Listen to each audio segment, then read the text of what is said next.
What's up, Renegade Nation? Before we begin the video, I'd like to give a big shout out to our most recent Patreon supporters: Marshall Selden, Sal Online, Lee Maths, Scrim, Sky, Luis A. Sandoval, Derek Perry, Alex Santana, Connor Fergus, Rodney Warnock, Ulfra Nord, Marble Hornet, Adil Javid, Megan Andrews, James Rukibwa, Tobias Gladden, and GXR7. Thank you all very much for your support, and if you want to support us on Patreon, feel free to click the link down below in the description to find out more. We'll see you there.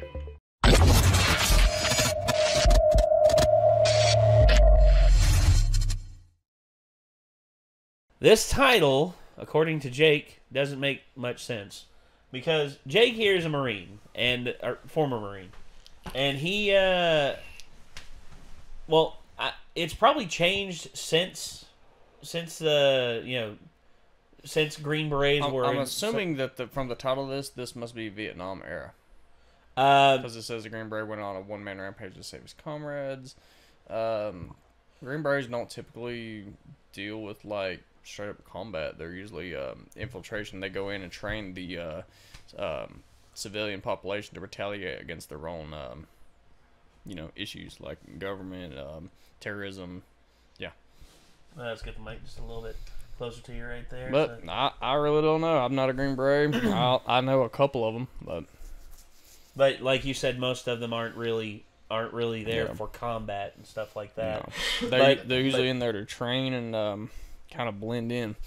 Well, and honestly, I don't know about this myself. I know of a few stories. I know that Rambo was a Green Beret. Rambo was a Green Beret, and Rambo was also in the book Native American. So, and it's just hard for me to decipher what is real and what isn't. But if this is about the one Green Beret that I've read about, then the guy's name was Roy Benavidez, and a lot of Roy Benavidez is what the character John Rambo was based off of, like in terms of how badass he was, just in terms of toughness. And I guess we're going to see if that's really what this is all about. Yeah, like I said, I'm betting this is Vietnam era. This Vietnam era was a lot different. Yes, Vietnam era. Everybody that was in war was involved in combat. Yes, so I mean, as far as the ones that were deployed. Yeah. So. Anyway, we'll see. Yeah, we'll see. We got this here. Yeah, the Marines has nothing to do with Green Beret. That's all Army. So yeah, let's see what happens here. This is a Green Beret who went on a rampage, who went on a one-man rampage to save his comrades by simple history. Here we go.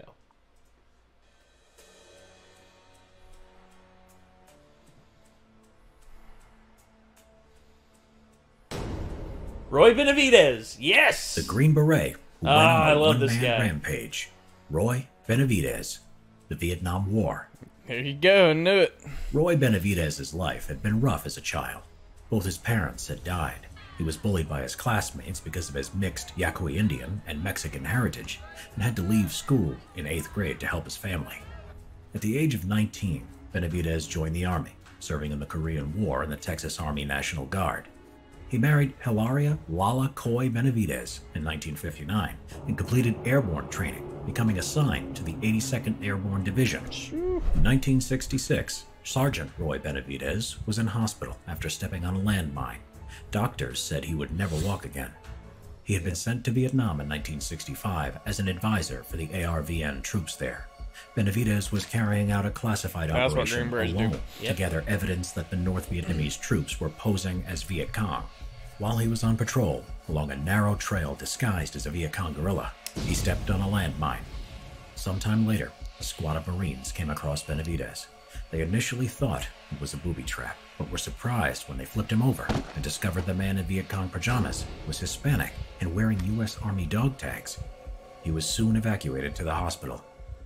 In hospital in the U.S. 2 months later, Benavidez had recovered and awoke. His memories came back to him. The doctor told him he would never walk again. His spine had been damaged, and his brain had rattled in his skull.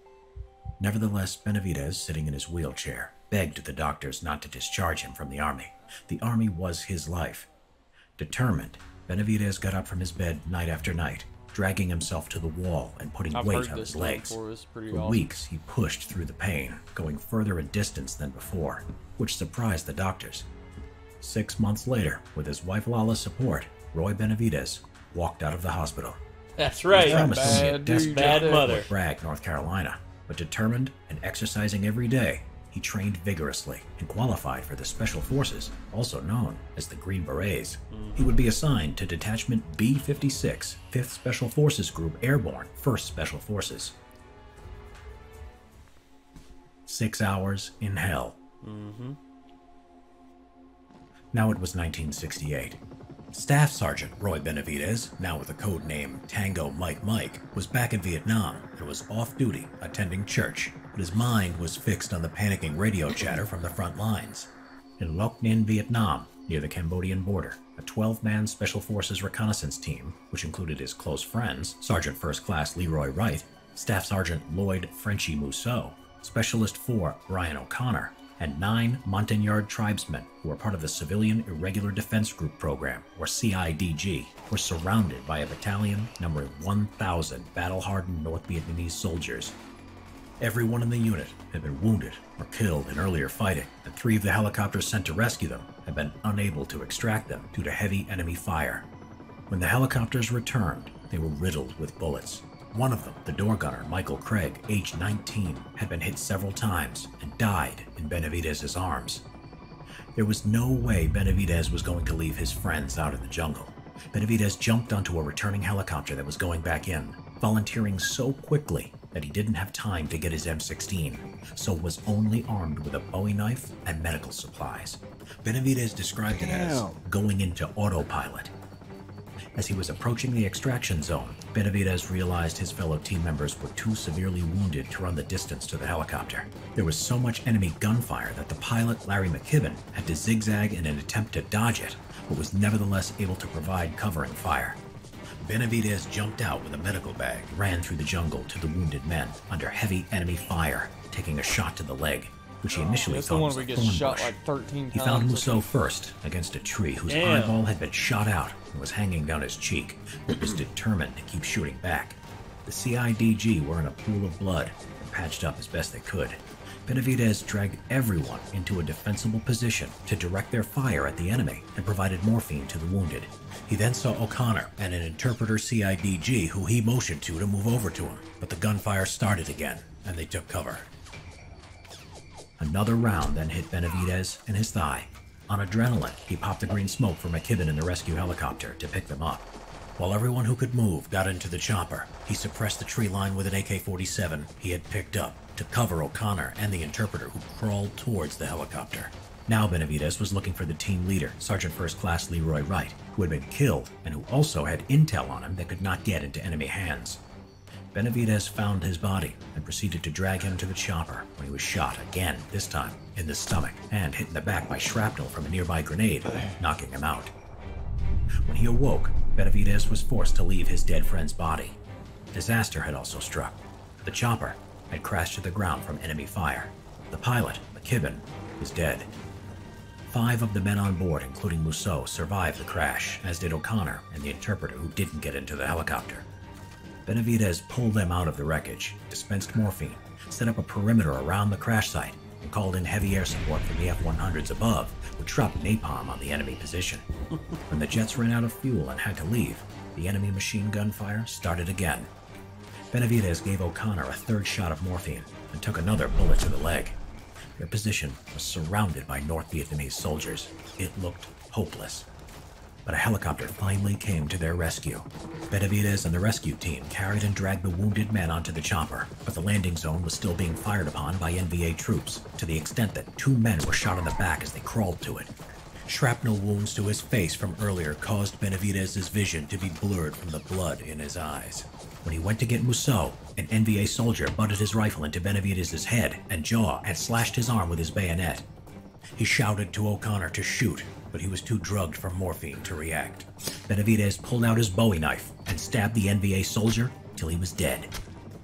He then dragged Mousseau to the helicopter and killed 2 more NVA with an AK-47 who were out of the helicopter's side gunner's arc of fire. And then he made one more trip to get the interpreter and destroy any classified material, with blood still obscuring his vision. Only then did he allow the others to pull him onto the helicopter, the last man to leave the battlefield. At this point, the round that had hit his stomach had exposed his intestines, which he was trying to hold in with his hands. The helicopter, badly shot up and with no instruments left, managed to take off.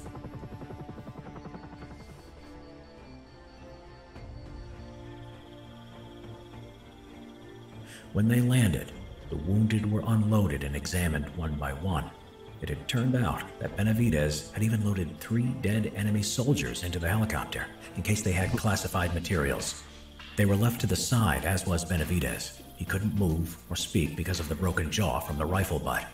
The blood over his eyes had glued them shut, and with 37 bayonet, bullet, and shrapnel wounds all over his body, he looked dead.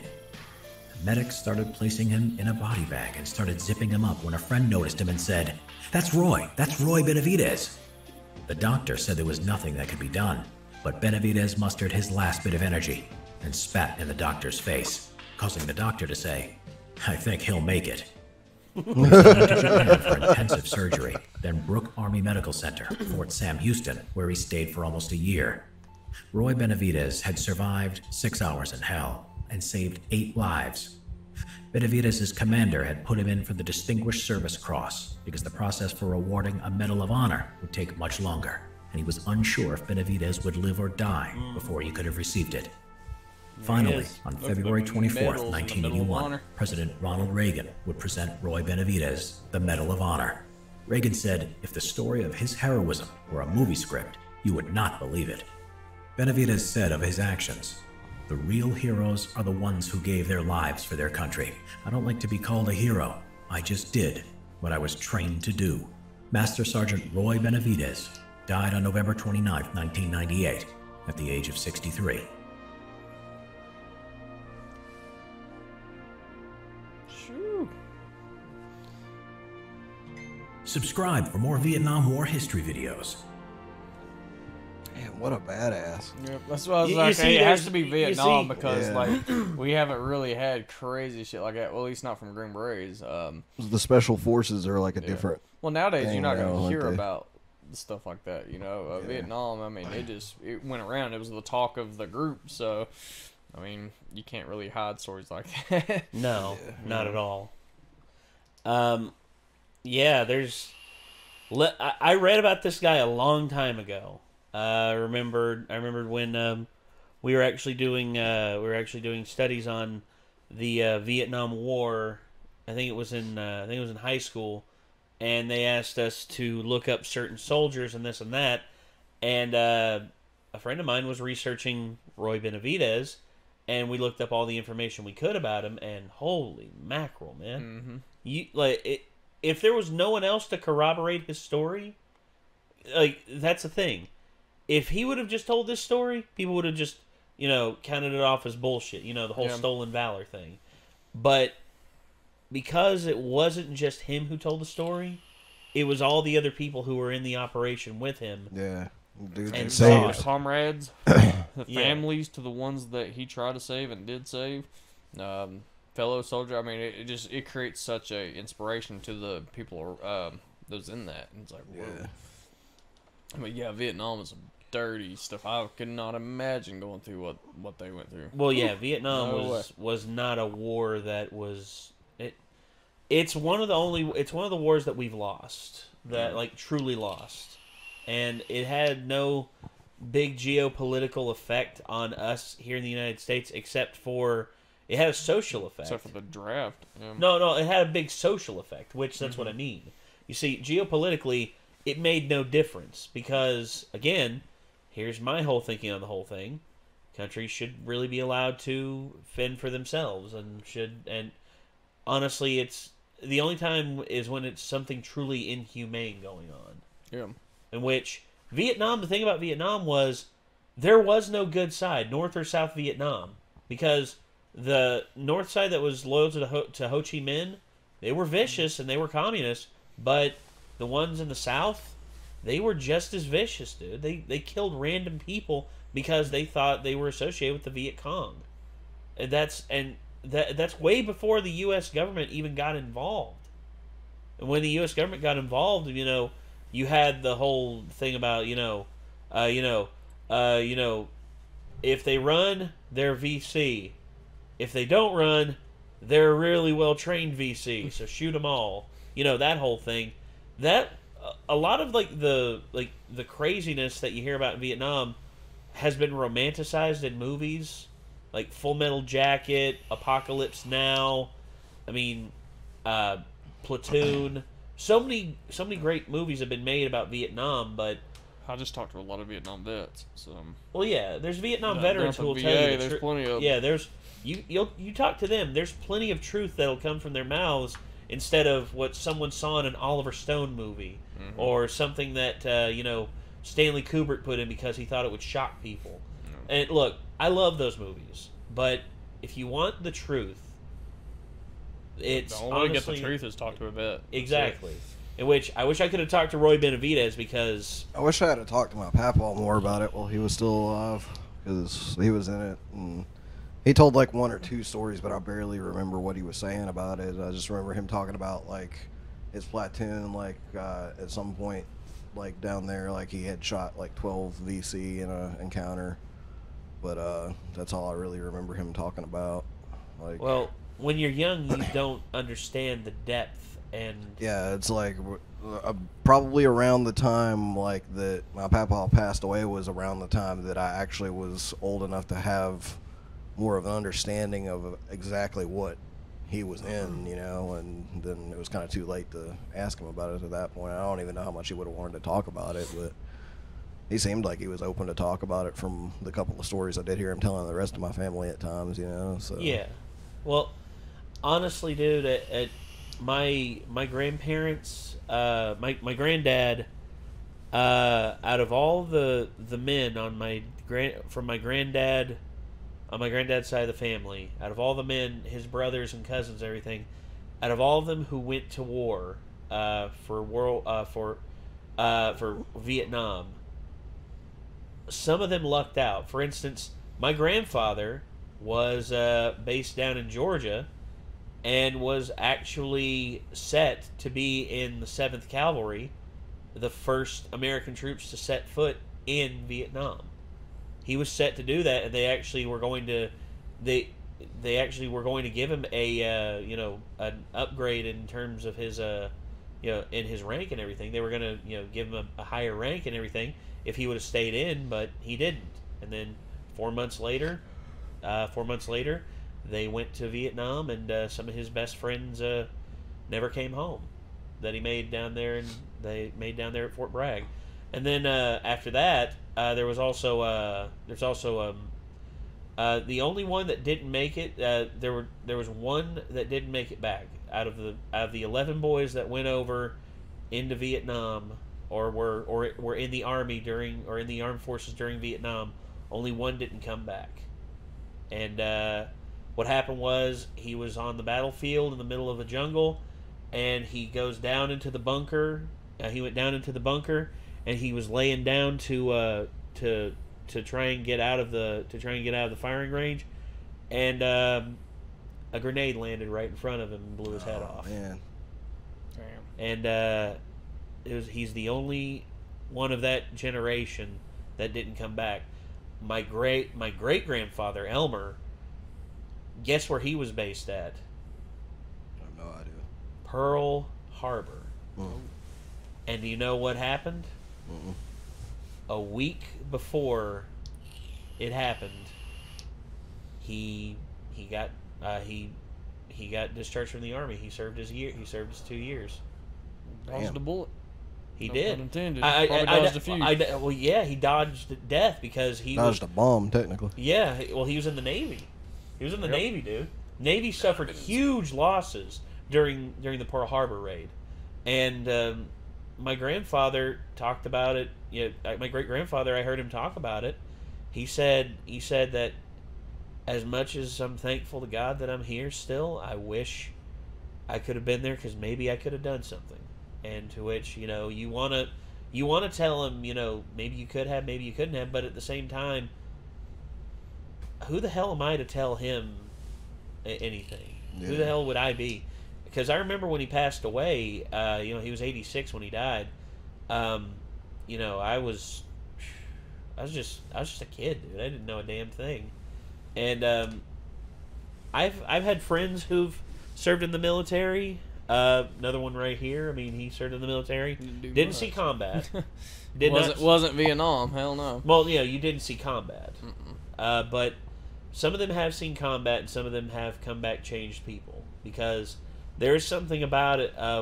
Whenever they strip your humanity away, and they make you into this uncaring, unflinching machine of death. Well, they do that. They do that in training. Well, yeah, that's what I'm saying. Yeah. They do that, but you don't actually kill anybody in there. But whenever you do that, your humanity is stripped away, and you go and you finally kill people, something in you changes, and you can't ever get it back. The only thing that you can do is accept what you did during those times, and accept that the people who didn't come back aren't your fault. It's not your fault that they didn't come back, because, you know, that's the soldier's guilt. Soldier's guilt. Like my grandfather thinking about his friends dying, and my great grandfather thinking about his friends dying as well, even though both of them dodged a bullet. In so many ways, they dodged a bullet, and, you know, if either of them would have served and would have gone over, I wouldn't be here right now. If either one of them, because my great-grandfather, it was 1941. That was before my grandfather was born. And then 65. Yeah, it was 65 when my grandfather got released, and that was before my mom was born. And if either one of them would have continued to serve or would have signed up for another 2 years, then there you go. You might not be here. Exactly. You might not be here. Exactly. And it's weird thinking about that stuff, dude, because how history unfolds. I mean, you know, you think about how things go in your life and you regret not being able to do more. I mean, hell, I'm 31 and I already have regrets, but they're nothing comparable to that of a soldier's regret. Soldier's regret, I mean, you know, that's lives are on the line, and one wrong decision can either get your platoon out or it can cost people in your platoon their lives.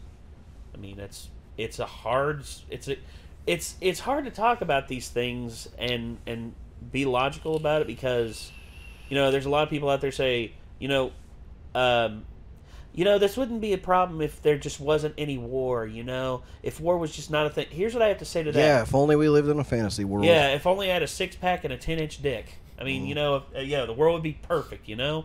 Yeah, the world would be perfect if, you know, everyone could just agree. But here's the thing. We live in a world of individuals, not a big homogenous, you know, monstrosity of humanity that all follows the exact same thing.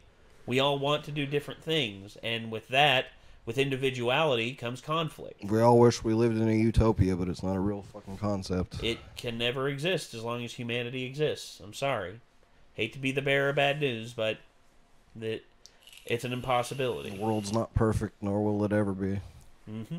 You can only work to make it as better as you can. Exactly. All right. Well, we've dwelled on this enough.